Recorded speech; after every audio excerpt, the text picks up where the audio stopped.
All right, in this video, we're going to talk about mean and standard deviation, and the real world stuff is probably the next one after this one. We're kind of building some ideas. So just like data, a probability distribution has a mean and a standard deviation. And how we calculate the mean and standard deviation, that's what this video is about. The mean is the sum of each value multiplied by its probability. So this is just a weighted average. The same way your grade in this class is calculated, where you have scores that you got and the grade weights. This is the same idea. We're going to take the value, this value is 0, and it has a 0.2 probability of happening. We're going to multiply those together. We'll do that for each of 3 and then add them all up. That's what this is saying. Value times probability, and add all of them up.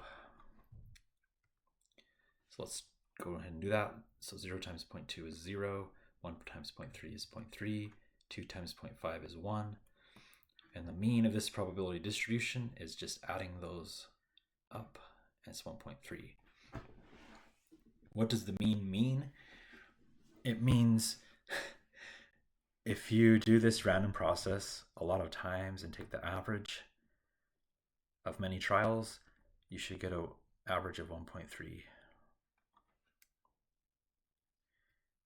We'll talk about that over and over, so you'll see it again. The standard deviation is this formula. I wouldn't worry so much about the formula or being able to do it, but we're going to take each value, subtract the mean, and square it, sort of like for data, and then we'll weight. Instead of dividing it by the total, we weight it by the probability.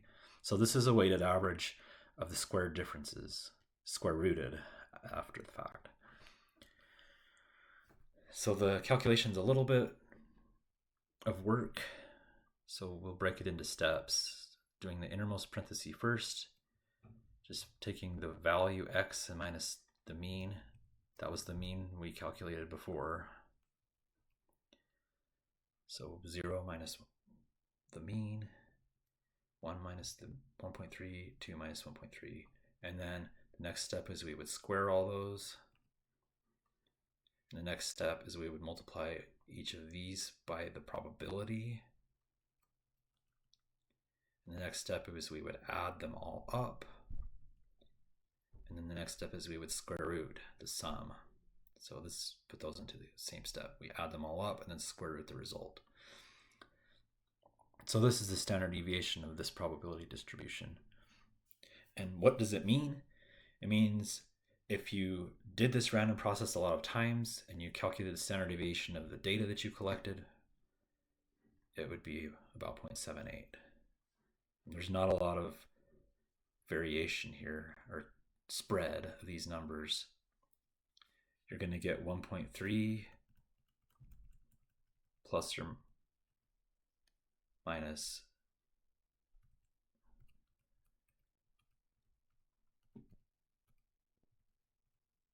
1.3 plus or minus this is basically 0.6 to 2.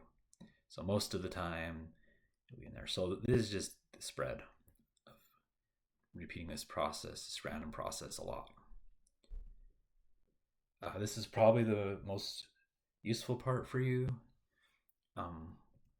I don't want you calculating these manually. I don't think you want you calculating these things manually. The mean, yes. This is fairly straightforward, and doing it manually actually gives you some insight into what's going on. But this, I don't think you want to be calculating it manually. So there's a TI-83, 84 shortcut trick to do this. What you're going to do is go into your favorite menu, your little spreadsheet, stat edit, put the outcome values into list 1, put the probabilities into list 2, and it has to match. So this probability distribution looks just like this table. So you put those two into the list, do one bar stats, and this time there's something special you do.